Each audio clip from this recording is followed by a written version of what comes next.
अपने कार्य करना बंद कर दिया। तो श्रोतापन्न के अंतर्गत इन श्रेणियों को तय करना होगा। विचिकित्सा, शंका कुशंका, यह तीन निवरण को तोड़ने के बाद में फिर व्यक्ति सकृदागामी में पहुंचता है। कक्षा 1 पास होने के बाद में कक्षा 2 में पहुंचोगे, कक्षा 2 पास के बाद तीसरे पहुंचोगे। यही बुद्ध का जो है अध्यात्म होता है। मैं मानता हूं यह विषय आपको पल्ले नहीं पड़ेगा, लेकिन थोड़ा बता के जाऊंगा। सकृदागामी में कामचंद व्यापद को ढीला करना पड़ता है। जो मेरे अंदर विकार है इनको ढीला करना पड़ेगा। अनागामी में कामचंद और द्वेष को मैं खत्म कर देता हूं। लास्ट में है अरहत पद। अरहत पद में रूप राग,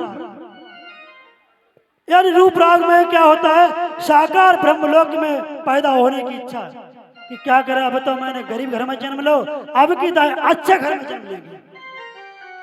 यह रूप राग साकार ब्रह्मलोक की अवस्था है। अब की हमने निर्धन घर में जन्म लिया, अब के और अच्छे कर्म करके बहुत पैसे वाले घर में जन्म लूंगा।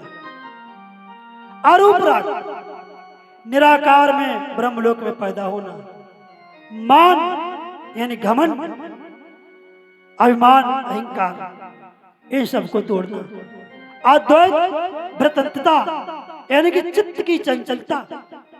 जो मेरा चित्त देखने का नजरिया है, भगवान बुद्ध ने चित्त भग्गों में ये कहा है, आंखें जरूर 2 हैं, लेकिन ये देखने का नजरिया जो है वो 121 प्रकार का है।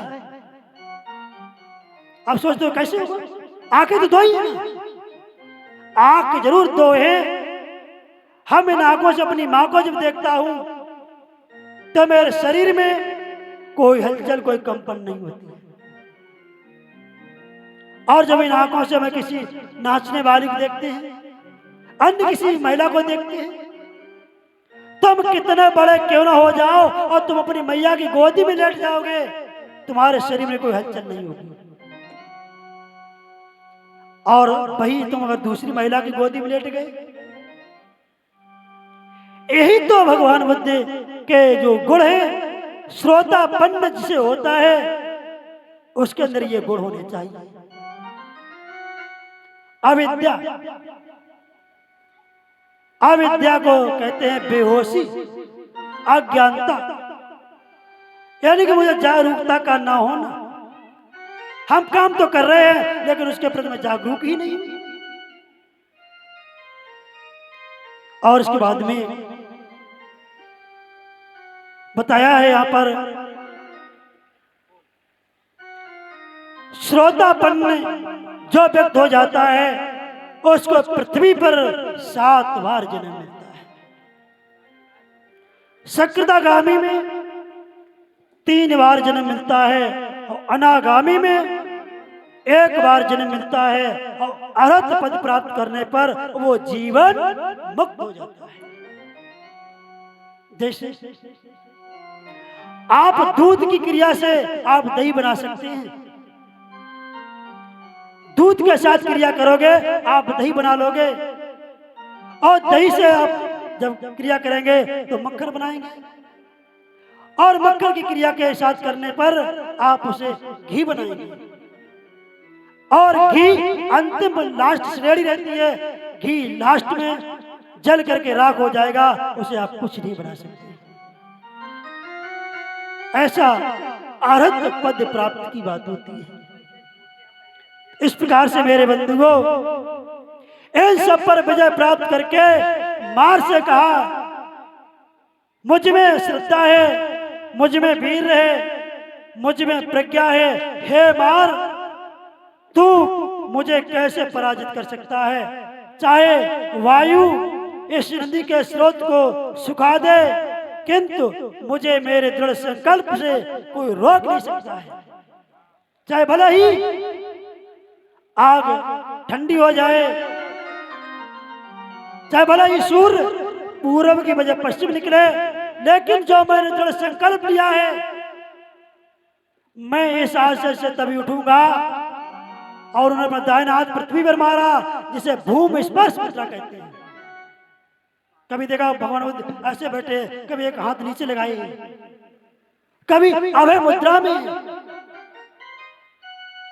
इस प्रकार से मेरे बंधुओं, और कहा जबकि मैं इतना स्तर हूं, जीवन में पराजित होने की अपेक्षा संग्राम में मर जाना मेरे लिए अधिक श्रेष्ठकार है। मैं जो है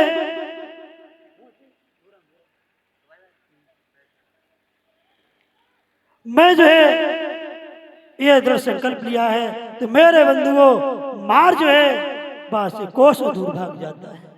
आप दृढ़ संकल्प कर लो कि मुझे ऐसा करना है, तो तुम्हारे दृढ़ संकल्प पर बहुत बाधाएं आएंगी, लेकिन उन बाधाओं में तुम्हें बहना नहीं। अगर तुम बह गए तो तुम्हारी जिंदगी बर्बाद हो जाएगी। आप दृढ़ निश्चय सही करो कि मुझे ऐसा कार्य करना है, तो आप हो सकते, लक्ष्य को प्राप्त कर सकते हो। चाणक्य ने क्या कहा था, आपने कोई कार्य करने को ठानी तो तब तक बंद ना करो जब तक वहां लक्ष्य तक ना पहुंचो। इसलिए हमें इतिहास की आवश्यकता है। आज मेरे बंधुओं ऐसा जब संकल्प लिया है, तो बोध सत्य ने अखंड समाधि लगाई है और चित्त की एकाग्रता होकर प्रज्ञा का दीपक जागृत हो गया है, और उनके लिए कठिन विषय भी सरल होने लगी। दुर्गम मार्ग भी, जो कठिन रास्ताएं थी, वो भी सरल लगने लगी हैं, और दूर की वस्तुएं भी पास लगने लगी हैं। लोग कहते हैं बुद्ध ने किसी ईश्वर का ध्यान किया, नहीं किया है। भगवान बुद्ध ने, बोधिसत्व ने अपने अंदर को खोजा है। जैसे एक हिंदी में कहा जाता है, कस्तूरी कुंडल बसे मृग ढूंढे वन में। एक हिरण कस्तूरी के लिए जंगल में भागता है, लेकिन उसे ही नहीं मालूम कस्तूरी उसके नाभि के अंदर है। आप वास्तव में खुद भगवान हैं। आप करुणा वाक्य देखिए, लोग तुमको भगवान कहेंगे, लेकिन मैं इतना खुद दुष्ट हूं, मैं इतना निर्दयी हूं, मैं खुद अपनी पूजा तुमसे कराना नहीं चाहता। कैसे? आप रोड से जा रहे हैं, कोई बेचारा दीन दुखी बेचारा रोड पे करा रहा है, प्यासा भूखा मर रहा है, लेकिन तुम उसकी मदद नहीं करना चाहते। अगर तुमने उसकी मदद कर दी, उसका एक्सीडेंट हो गया, वो खून बह रहा है, और तुमने उसकी मदद कर दी, हॉस्पिटल में भर्ती करा दिया, और जब वो ठीक होगा तो क्या बोलेगा? भगवान।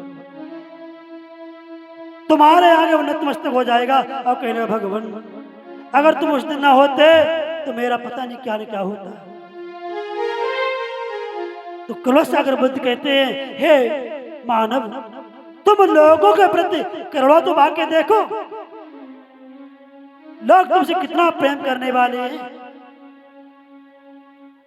तो इसलिए भगवान बुद्ध का जो धम्म है, इस प्रकार से मेरे बंधुओं, उन्होंने जब ध्यान किया है, और ध्यान में मेरे बंधुओं उन्होंने प्रतीत समुत्पात का आविष्कार किया है। प्रतीत समुत्पात क्या है? जो तिरंगे झंडे में 24 कड़ियां लगी हैं, ये बुद्ध धम्म से लिया गया है। तो जब उन्होंने ध्यान किया है, तो पहले ध्यान में उनके अंदर क्या आविष्कार हुआ है? विचार, वितर्क, प्रीति, प्रसब्धि, चित्त की एकाग्रता, ये पहले ध्यान में आए हैं। और दूसरे ध्यान में प्रीति, प्रसब्धि, एकाग्रता, ये 3 रह जाते हैं। और तीसरे ध्यान में प्रसब्धि और एकाग्रता, और चौथे ध्यान में ये सब खत्म होकर के केवल और केवल चित्त की एकाग्रता ही रह जाती है।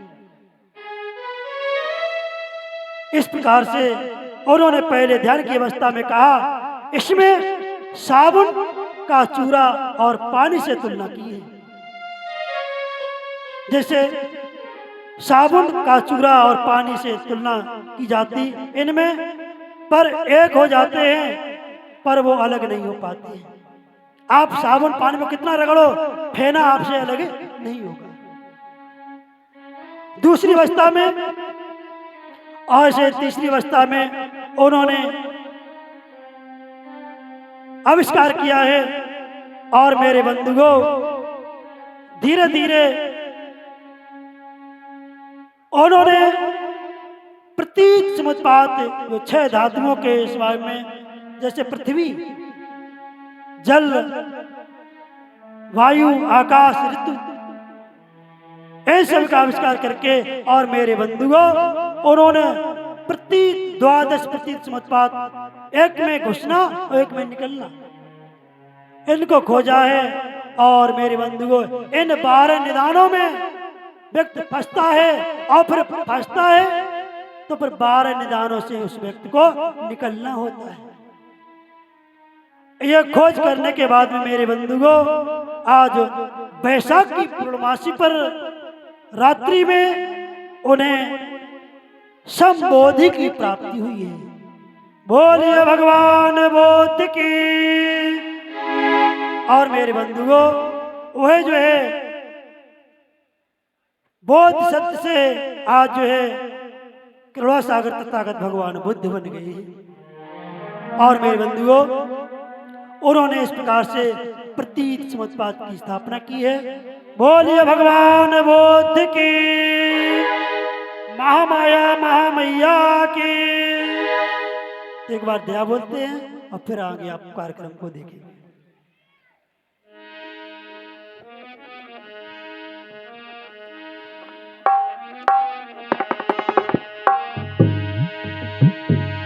और सभी लोग बोलेंगे।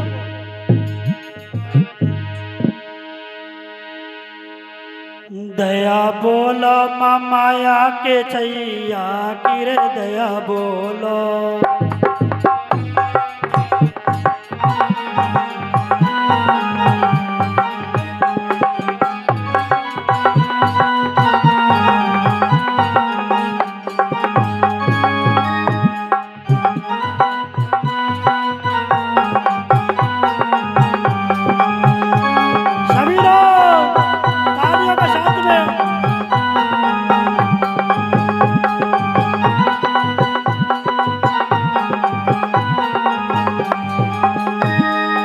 बोलो भैया बोलो, बहना बोलो,